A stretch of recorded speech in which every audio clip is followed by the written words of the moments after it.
Dis voorwaar 'n voorreg om elke oggend saam met jou eers stil te word met God se woord. Mag vandag vir jou sommer 'n wonderlike dag wees.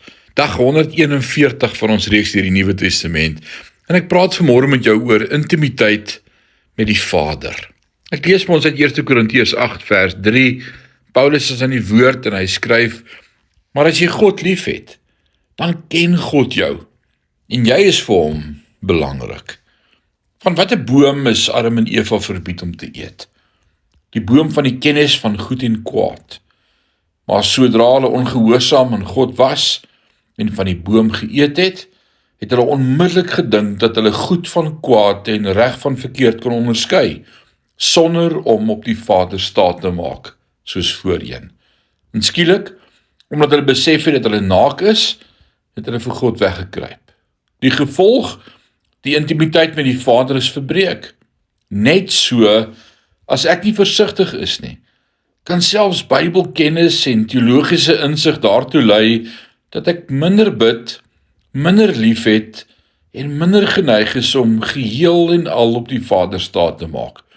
Want ek sal verkeerdelik dink, dat ek enige situasie op grond van my eie kennis of insig kan hanteer.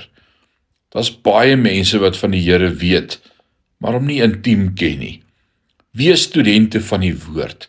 Groei in die kennis van die Here. Word gegrond in teologie, maar sorg terselfdertyd dat liefde die prioriteit geniet. Sorg dat jou liefde vir God die allerbelangrikste is.